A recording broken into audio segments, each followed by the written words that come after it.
back on the Grizzly, and I'm starting to take off the back wheels and tires and see if we can't get some of that disassembled along here, and so we can get our axle out of there. I know the last time I did a CV axle on this thing, it was on the front, and that was a bear to get off. So I had my breaker bar. I tried my impact at first, couldn't get it to come off. Then I tried my breaker bar, couldn't get it to get off. Breaker bar and a short piece of pipe, still couldn't get it to come off. I ended up having to put my breaker bar in a 10-foot piece of pipe, and the end of that 10-foot piece of pipe was probably about 4 feet off the ground, and I pushed down on that thing, and just about time it touched the ground, I heard this loud pop, and I thought I broke my breaker bar. And come to find out, it was just a nut finally breaking loose. So can you imagine how much torque it takes for 10 foot of pipe that the end of it is 4 feet off the ground? How much force that is being applied as you push toward the ground? I couldn't tell you how much it is, but I know it was a lot. And so hopefully these back ones won't be on that tight. But we're going to work on trying to disassemble some of this other stuff, like the brake calipers and the rotors and things like that, and we'll check all this stuff out. These brakes might be hanging up a little bit because of the rust. So here's your slide pin right there. Oh, sorry. Here's your slide pin assembly right there. And it's all rusted up, so maybe I can get those out of there and wire wheel them and get them nice and smooth again, get them working freely. So that's probably also part of the reason of them hanging up. And these pads look like they're getting pretty thin.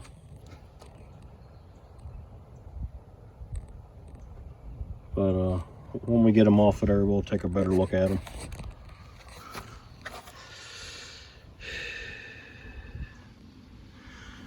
All right, let's get started.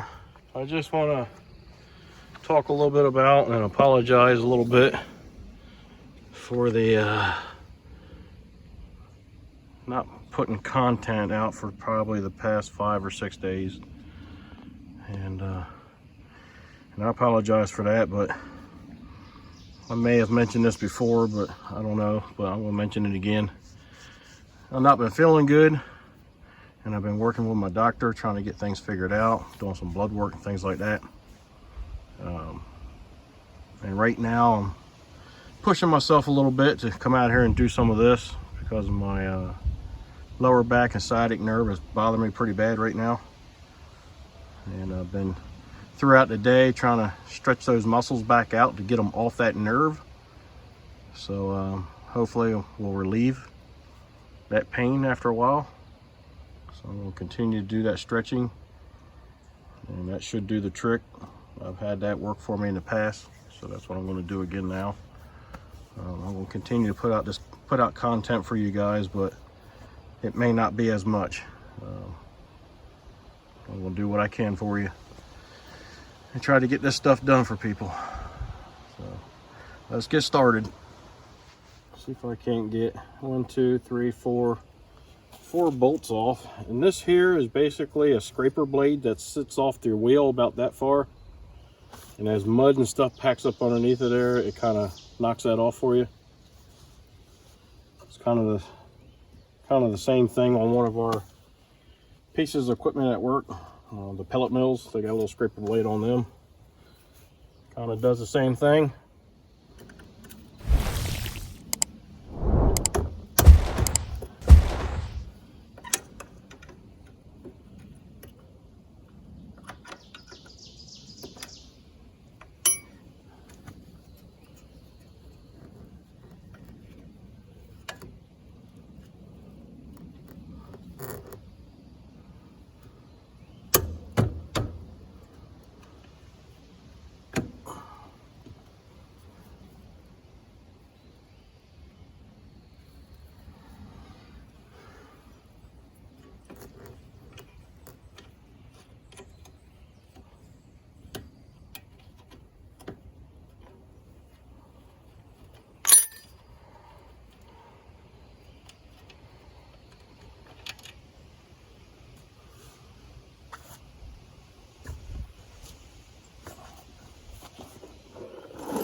Right now I'm just trying to take the caliper assembly off. There's 2 bolts that hold that into place. I'll try to do this in such a way that I won't have to break the brake lines and lose any fluid and have to bleed them.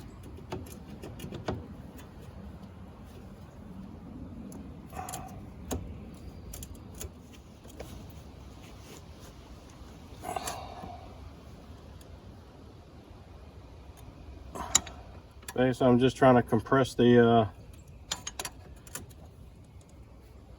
caliper.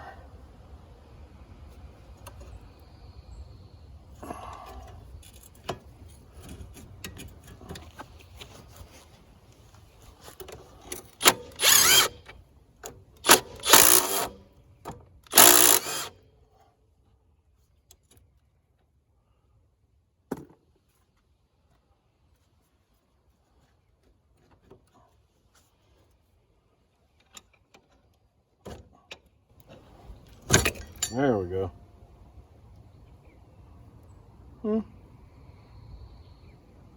They might still be okay. I can still see the, you know, some brake pads have that split down the middle of them, that little groove down the middle. It still has it. So they're not worn out yet. All right.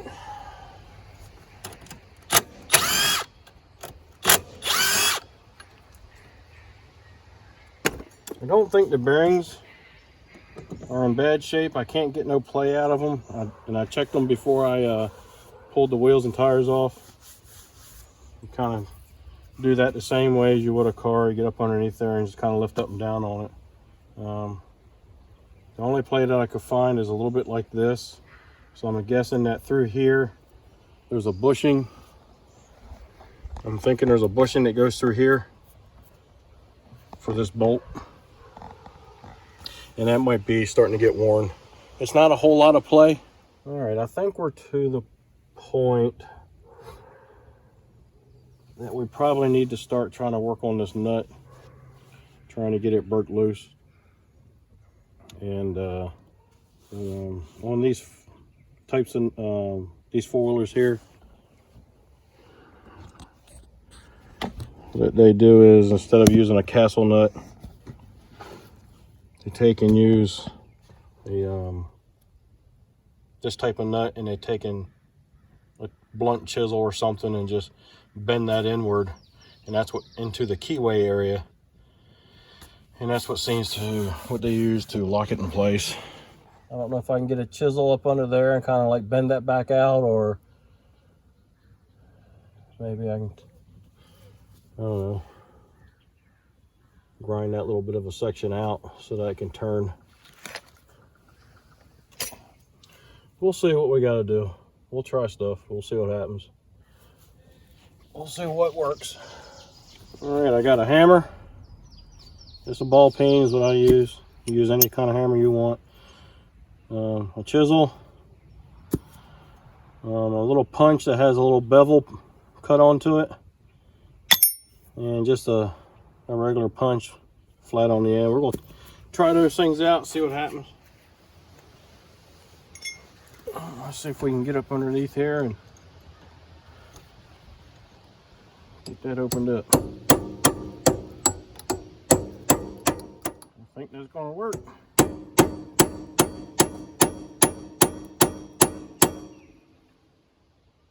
Yep, I think that's going to work.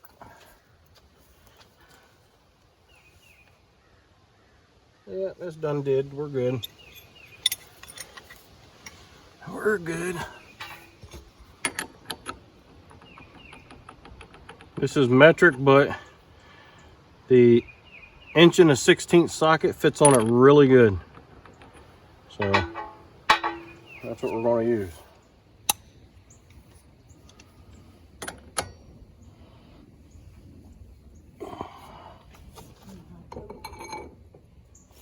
All right, so we got our breaker bar and about an 18-inch piece of pipe, and I got roughly around 29, 30 inches of leverage here, so we'll see what happens.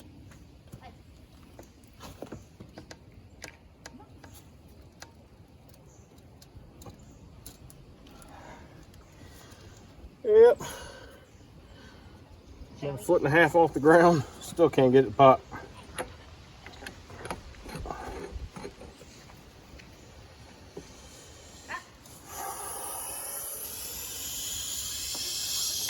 There she goes.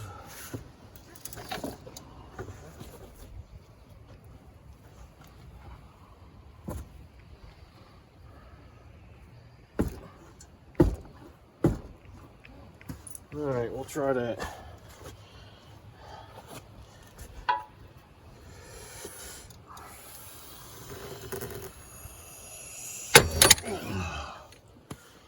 There we go. I think we got her.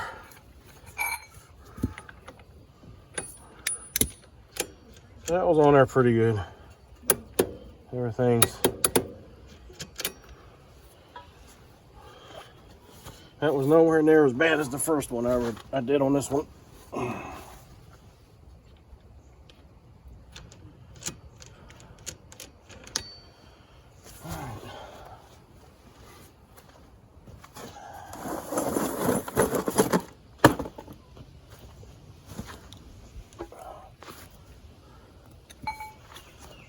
Alright, so there's that. Rotor seems to be in pretty good shape. Alright, so in order to get this off, we're going to take the control arm bolts off, and that'll allow us to slide this assembly off, and then I can grab a hold of the shaft on the CV axle, and I should be able to give it a good quick snatch and pop it out of the rear there. So how you doing, Cooper?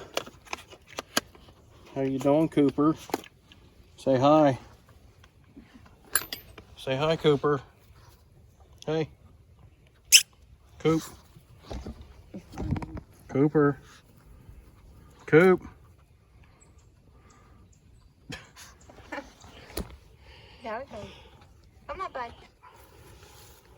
Go.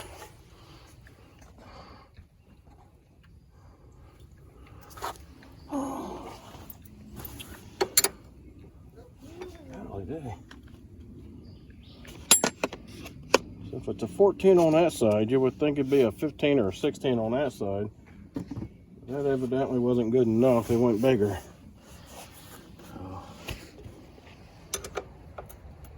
Yep. It's a 17 on the nut side and a 14 on the bolt side.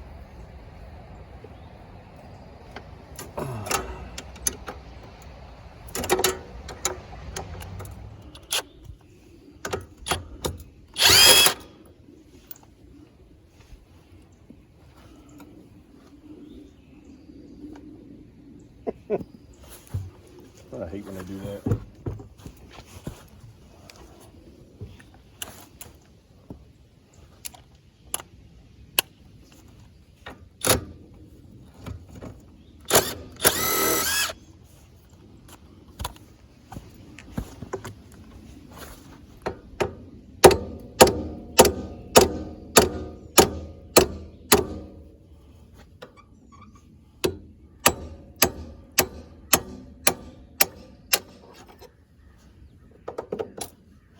All right, so we'll clean that up real good.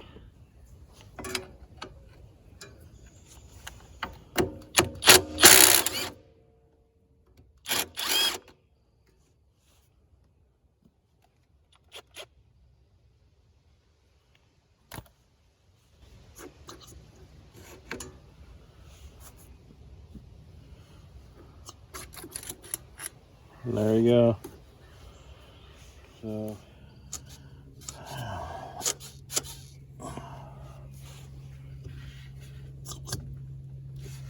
let's see if we can get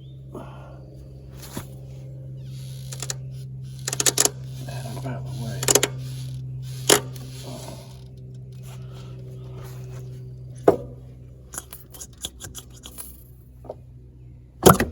go.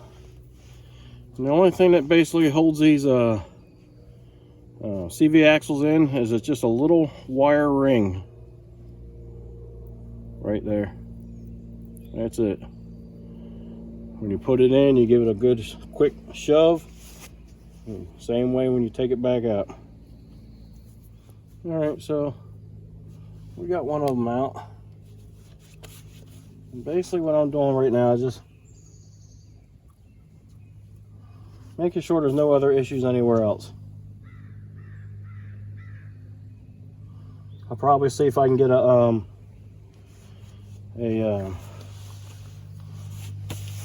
seal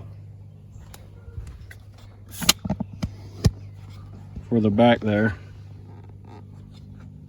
Back in there is a seal. It's an old rubber seal, so see if I can't get another one of them too. So basically all I'm going to do is get 2 of the CV axles, and I'll probably get the seal that goes back in there and put this thing back together, along with the air filter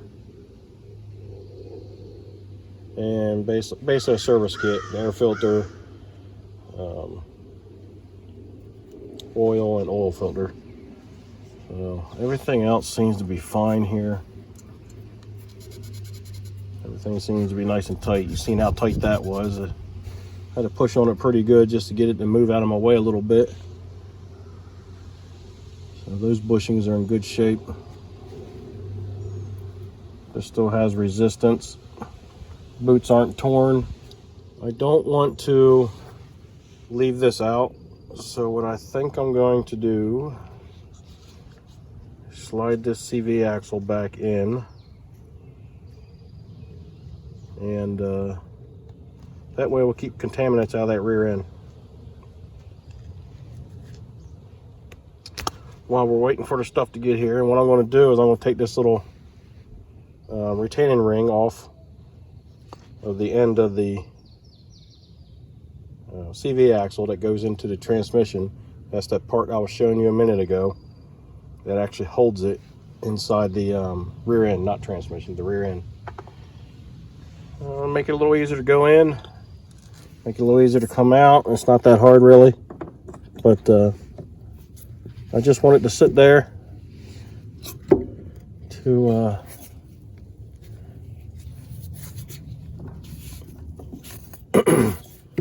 act as to keep contaminants out. So all right, so guys, that's how you remove the rear, the CV axles off of a Yamaha Grizzly 550. It's fairly easy to do. Just need some metric tools. You want to remove your brake caliper assembly, and it's basically those 2 screws right there. And then you're going to remove your hub assembly here, which is splined onto the end of your CV axle. After that, you're going to remove your steering knuckle, or what I'm going to call the steering knuckle.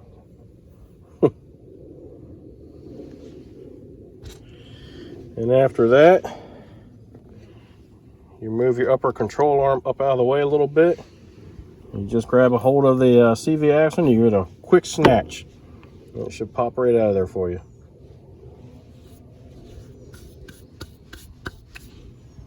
All right, guys. I hope you enjoyed the content. If so, give me a thumbs up, subscribe, send me some comments, let me know what you think. Be kind and help people when you can.